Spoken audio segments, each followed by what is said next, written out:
What's up, everybody? Welcome back to another live stream from the 10-7 MMA show. I'm back myself, Huzefa, with Justin Guitar Hero James, and we are coming off a felt like a long weekend. I guess it wasn't, but just a very busy weekend. But we got a lot of actually exciting fight news and very interesting things going on with UFC 307 coming up this weekend, which is wild. But we had an awesome Paris fight card. So I'm curious to see if and when Celine jumps on, what she and everybody else thought. I know Pern is in Europe as well, what everybody thought of this Paris card. But at the forefront of this Paris card, the main event was Money Moicano taking on Benoit Saint Denis. Now, this is pretty crazy because, and Justin, I know you saw some highlights, but just to recap, I mean, it's such a wild ride. Like Benoit Saint Denis, everybody's saying like the next big thing. He calls out Dustin Poirier. They fight. Everybody was, I mean, most people, at least I remember, were predicting Benoit Saint Denis to beat Dustin Poirier. I think you picked Dustin. I can't remember, but Dustin ended up coming out victorious. Benoit Saint Denis comes out, says he had a staph infection. That's why he was so slow, so tired, etc., and kind of why he gassed out and lost. Then he comes in and fights Money Moicano. It's like 3-1 odds against Money Moicano.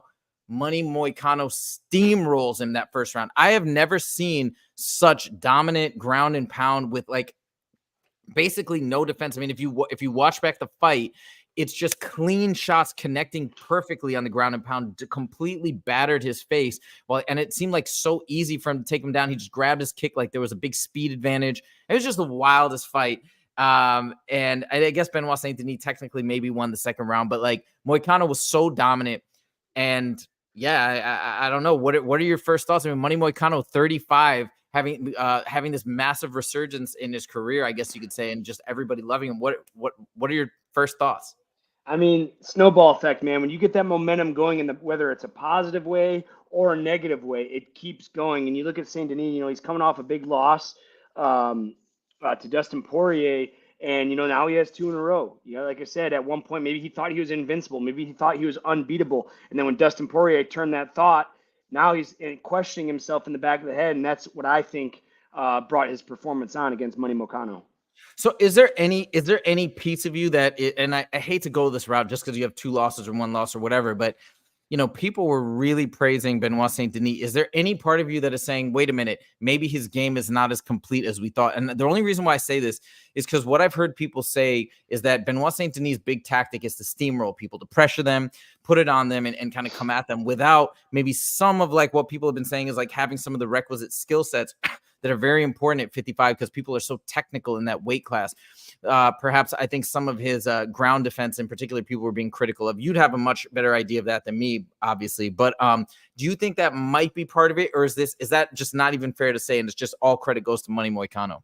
Now, you have to understand when you talk about steamrolling an opponent, all right, we're saying I'm going to steamroll. I have to have the confidence and not only the ability to do it, but I have the confidence to do it. And a lot of guys don't even have the ability to steamroll guys in that sense. But if they believe that they can do it, they can usually figure it out. Now, when you look at Saint Denis, he's been steamrolling everybody until he fought Dustin Poirier. So, Yes. and I like how you use that steamroll. Now, he goes in against Money Moicano. He's obviously a big favorite in this fight. Did he believe he could steamroll him? Did he have the confidence to do that? And that's what to me it looked like. It just didn't. It just looked he's lacking confidence. Again, going against Dustin Poirier and having the outcome or having the fight go the way it did. It might have chipped off a big chunk of his confidence, and now he's more hesitant. And I can relate to that, man. It's like I like to say early in my career, I used to steamroll guys. Fucking, I had like 9 first-round finishes, and then my last couple fights. I'm almost hesitant. It's like, fuck, I've lost a couple. Like, ooh, I'm sitting back on the fence instead of pushing forward because I lost a bit of that confidence. Maybe he's experiencing the same thing. Man, well, whatever it is, obviously he's still a fan favorite with the Paris crowd and with the French public in general. And I think with UFC fans in general, he's a fun fighter. He's an exciting fighter. But I was just so thoroughly impressed with Money Moicano, how dominant it was, especially given the odds and given what most people said.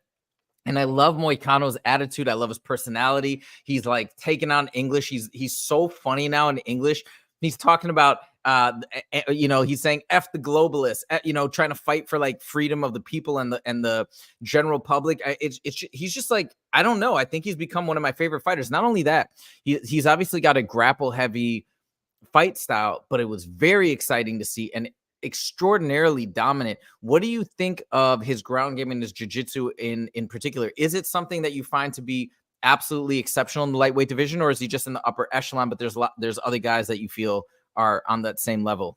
Oh, I mean, there's definitely guys on that same level. I mean, you're talking about the same weight class as arguably one of the best grapplers in the UFC, Charles Oliveira. And I know he got subbed by a Yeah. side choke by Islam, but Islam's arguably the greatest pound for pound fighter in the whole sport. So when you got world class grapplers like that, now to do what he did to Saint Denis, especially at that high of a level, this guy is something special, man. Like you got guys that can hold guys down and grind them out, but not only to take him down, hold him down, and to beat him up the way he did, that's something special. Again, holding somebody down, not doing damage, taking him later in the rounds, taking advantage of that fatigue state, but to take guys down early, fuck them up with damage. Again, that's something you don't see in the UFC too often. And this kid, again, he's something special. It was so fun to watch. I was just so impressed. I loved everything about it. But I don't know if you know this little detail. I did know this. I hadn't mentioned it yet, but Lane, I think might be new to the show. Lane, welcome. He says, what's up? What's up? Back to you, my friend.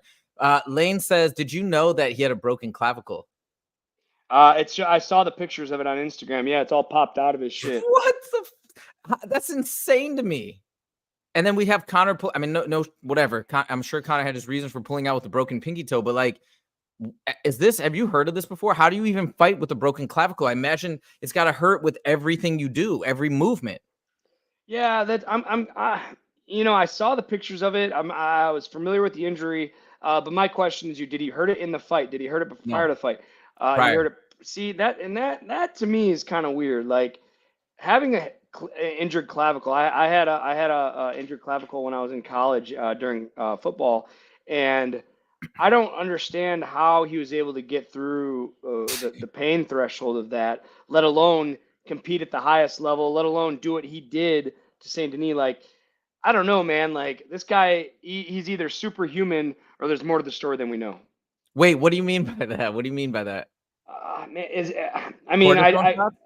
Yeah, exactly. That's I wasn't gonna say, but yeah, I mean, he had like, dude, we're talking about at least the picture I saw post fight, like his clavicle's like 3 inches out of his shoulder. Like, I just don't understand. For one, here's one thing.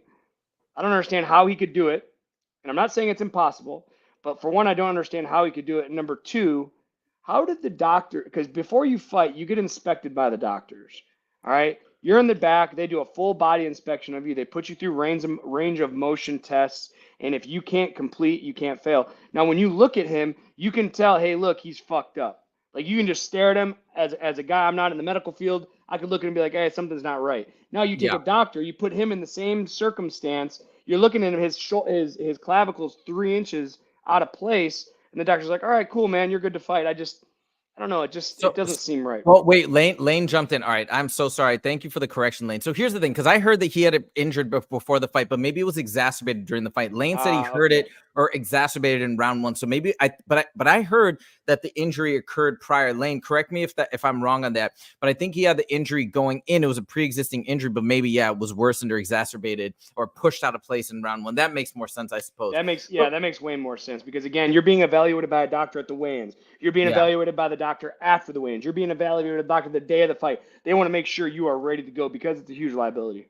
But doesn't this all make you more excited to see him next? Like, see what he can do. He's talking about fighting Dan Hooker. He had the hilarious line of saying, like, Dan Hooker is in fifth ranking. Makes no sense. It's like a turtle in a tree. You know what's a turtle in a tree? And they were like, and then Michael Bisping was like, yeah, I'd see a turtle in a tree. I'd be like, how'd it get there? And he's like, exactly. Somebody must have placed turtle in the tree. Like, he's so funny, dude. But I mean, on a scale of 1 to 10, how excited are you to see Money Moicano, regardless of the opponent, regardless of Paddy Pimblett or whoever he fights? How excited are you to see him fight again? I'm excited about it. I can't wait. I do want to see the Paddy Pimblett fight because, again, my background, I know you like to see the good fights, but I like to see the big buildups. I like to see the trash talk. I think Dan Hooker is the better opponent, obviously, of the two. I think Dan Hooker is a fucking stud.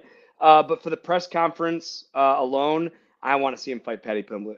So here's what MMA Guru said. So this is his timeline and his thought process. I thought it was really cool. So You have Paddy Pimblett. You put him up next because Moicano's going to need time to rest and recover, obviously, for the broken bone to heal. So who knows how long he'll be out for. Paddy Pimblett could fight pretty soon.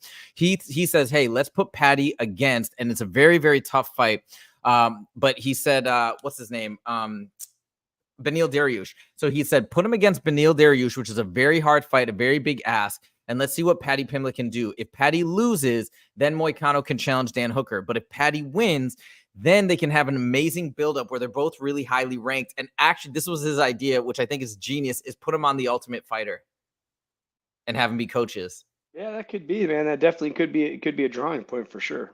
I think that would be because I don't know about the rest of you guys. I don't watch the Ultimate Fighter anymore. You know, it's just not interesting to me. I did watch the Conor and Chandler one. I felt like even that was a bit lackluster, but I think Money Moicano and Paddy Pimblett would be hilarious. I would definitely watch that. But anyways, a lot of fun stuff. As I mentioned, very exciting in the world of mixed martial arts.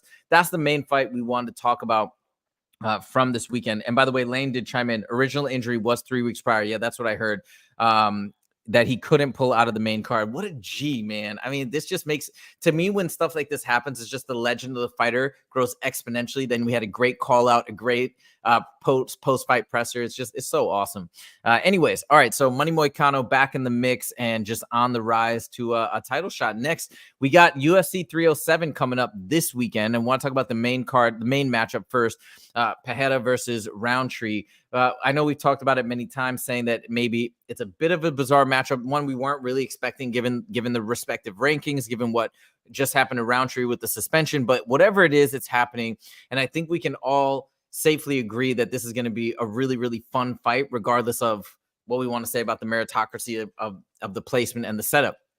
But Justin, have you changed your mind at all? A lot of people are saying, hey, everybody's sleeping on Rountree. He's a very dangerous fighter. Are you still feeling strongly that Pereira is going to pull it off?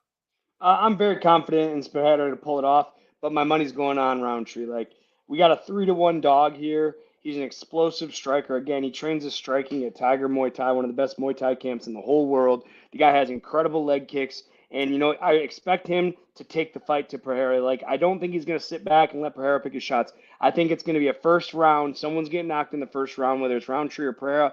Like, I think this is going to be a slugfest. It's going to be a striker's delight.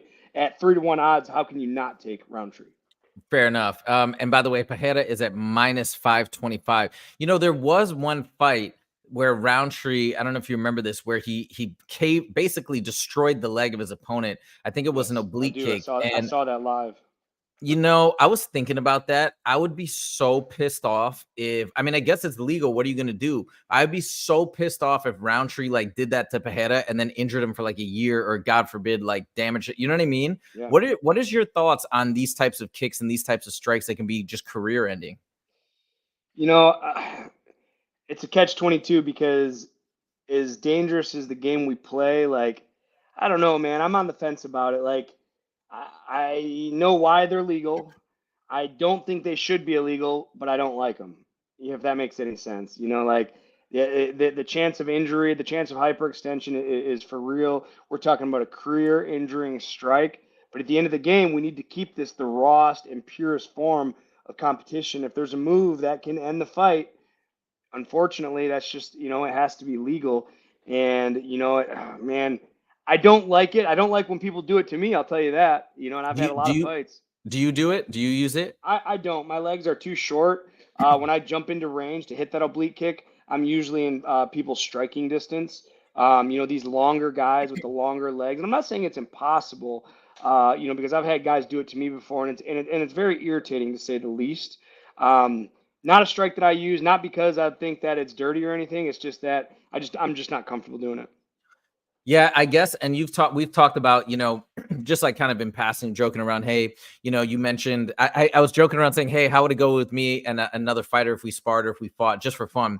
And one of the things you mentioned is maybe at least I don't have that like killer mentality, or maybe something could be developed. Who knows, right? But I will say this, like, to me, the thought of landing a kick like that and ending somebody's career, like I think I would throw up. Like I would feel horrible. You know what I mean? But maybe that's something that you just have to overcome and get over as a fighter. If you think like that, then you're already defeating yourself. I mean, do you think that's fair? Like, do you think that fighters should just have the mentality of, hey, I got to do whatever I got to do? Or Yeah, You think it's absolutely, yeah, 100%. Even I'll tell you what, and I can criticize for saying this, and fighters can say they don't agree, but a lot of them will disagree, but they'll do it anyways. Fuck, if we can get away with cheating, we're gonna cheat. Here's the thing: when you and I step in the cage, and okay, here's the option: you can blow my knee out, or I'm gonna blow your knee out. I mean, hey, you know what? I've hurt a lot of guys in the cage. I've fucked a lot of guys up. I never feel bad afterwards because it's like this one guy knocked his teeth out, another guy I broke his jaw or cracked it anyways. And like, hey, don't you feel bad? I said, absolutely not. I'm like, why not? And it's like, if that motherfucker could have done that to me and ended the fight and won the fight and broke my jaw, he would have been happy to do it. Like, why right, would I feel bad about doing what I signed up for? You know, if right. I blow a guy's knee out with a heel hook, now there are exceptions. I'm trying to Paul. I can't remember how to pronounce his name. He's a Brazilian guy, but he got kicked out of the UFC after winning a bunch of fights. He fucked up Jake Shields in the World Series of Fighting. Now currently the PFL. He would grab submissions, and the referee would tell him to stop, and he would continue to apply pressure. And he blew a lot of guys. I think he blew a couple guys' knees out. Plahares, something like that. But he was known for grabbing heel hooks. Guys would tap, and he would continue to try to wrench their knees out. And I think he injured two or three guys after they tapped. And he would be like, "Oh, I don't speak English. I don't speak English." And it's like, bro, as soon as it doesn't matter if you speak Spanish, English, Portuguese, whatever. Tap, tap, tap is a universal language of the fight's over. Yeah. And I do agree holding on to the submission until the referee stops. But when you see the referee trying to pull him off and pull his grips and he continues to wrench, that's a fucking dick move.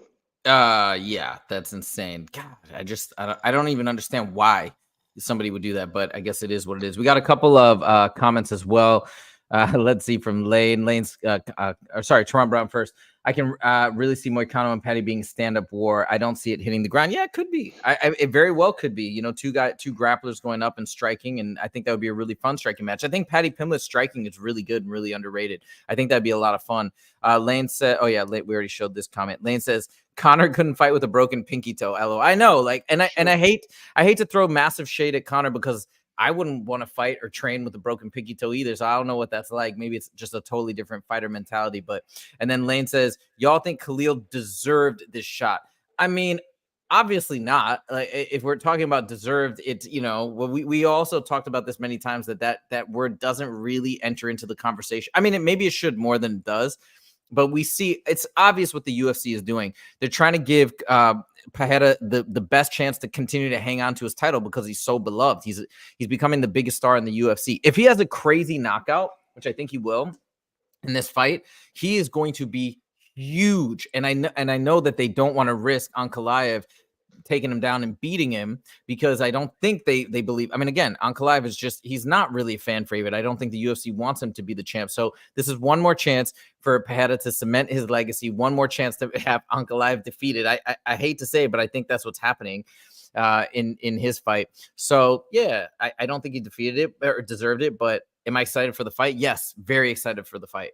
So I can't wait to see that. All right, let's move on to topic number 3. We're kind of skipping over the Juliana Pena fight, which is the co-main event of this weekend, which is going to be cool. But like, this is what I'm excited about. Kayla Harrison, she's back. She's fighting. She's on the undercard. She's I think the 4th or 5th fight, which is so cool because if she wins, I assume she's going to call out the winner of Juliana Pena and Raquel Pennington. I mean, how excited are you to see Kayla Harrison back?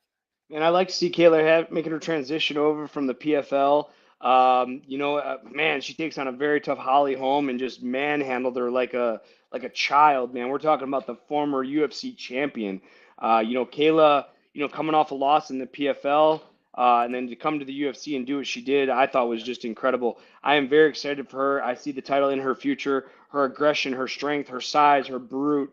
As long as she has good weight cuts, because again, she did make weight the first time. But it's going to get tougher. It's going to get tougher, especially as she gets older. So as long as she has good weight cuts, I think she's going to be fine.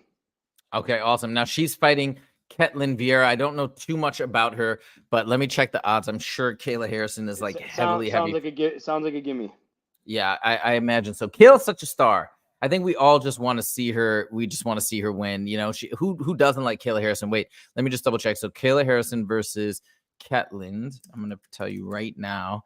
Oh my God, it's minus 649, dude. It's so crazy. I can't wait to see this fight. People have been talking smack about this card and saying, it's not so great. Yeah, the main event's bad, you know, really awesome. But I really disagree. By the way, a couple other fights. There's a prelim fight we're going to talk about at the end with Wonderboy, which is a little crazy that he's on the prelims.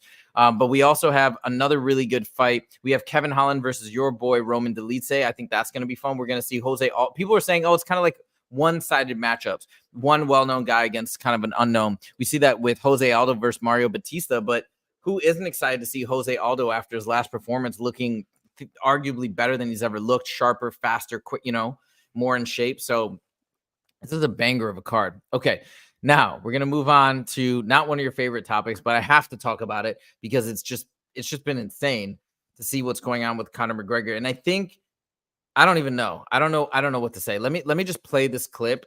Did you watch any of this when he did the live stream on Dual Bits? No, I have no idea what you're about to play. Okay, so I'm going to show it to you and we're going to get your live reaction. Yeah, it's actually getting to a point where it's pretty sad. People kind of like call him a drug addict, this and that, and make fun of him. But like, this is actually pretty bad what's going on. And you're going to see some of that right now. Okay. Weight division.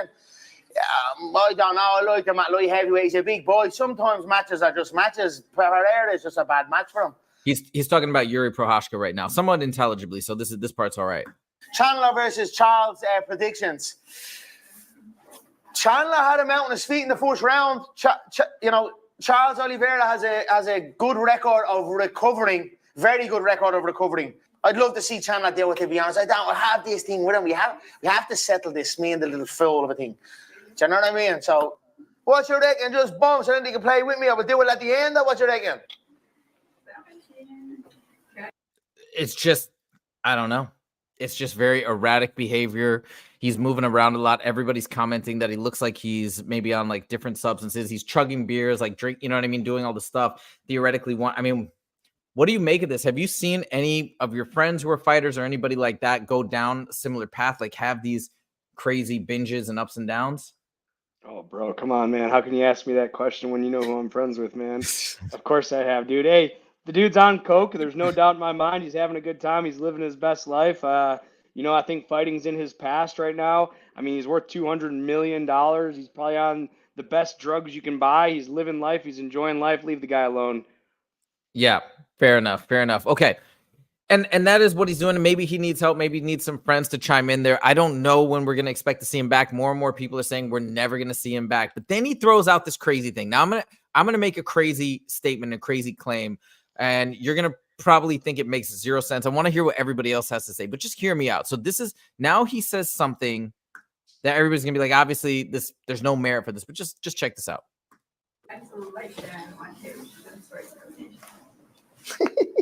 Conor, take the glasses off. For sure, no problem. Belal, McGregor, UFC welterweight world title fight on the line. I've knockouts, multiple knockouts at 170. I'm a force to be reckoned with at 170. I do damage at 170, yeah? This man hasn't even got a knockdown in UFC history. Not one knockdown. It's embarrassing, to be honest, you know. Kind of slow a roll on a person, yeah, because you just don't give a bollocks. They're all bones in the thing. How do you think you would beat elite? Okay, so we're going to stop it there. Now, I just want to hear what Belal has to say about this. He's going off calling out Belal. Belal doesn't have a fight scheduled next. And I know this is completely insane, but he was fighting in the welterweight division. Belal kind of responded back to him, was like, just honestly, he feels bad for Conor. Conor needs help, like that type of thing. Hey, I'm not going to fight him because it wouldn't be fair, going on like that. But it wouldn't. Shut the fuck up. And that's why I hate Belal. Like, it wouldn't be. Shut your fucking mouth, you boring fucking bitch. Like, God, it wouldn't be fair. That's better reason to take the fight, you fucking idiot. This guy is so fucking stupid, and he just needs to stop talking. It won't be a fair fight. It'd be the biggest payday he could ever imagine, and it would be an uneven night fight for him. I hate Belal so much. He's so annoying. I'm paraphrasing, by the way. So he may not have said exactly something like that. Like, hey, Conor shouldn't be fighting me because he needs to whatever. But just think about this for a second, right?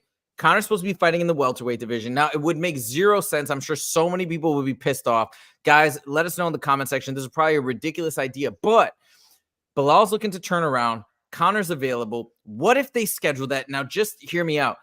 He's got the entire team Khabib backing him, so it's going to be a whole repeat of all this craziness that we saw before with this crazy. It could be a huge fight. Also, we see from the UFC perspective, Conor does not want to hang on to his deal. He's talking about the promised land being after these last 2 fights are expired. Then he wants to go and fight in bare knuckle boxing, maybe have some boxing matches in Saudi Arabia and basically move on from the UFC. The UFC and Conor are probably not extending their contract. That's what it sounds like. I think the UFC is trying to get him to extend the contract. So what is their normal course of action when this happens?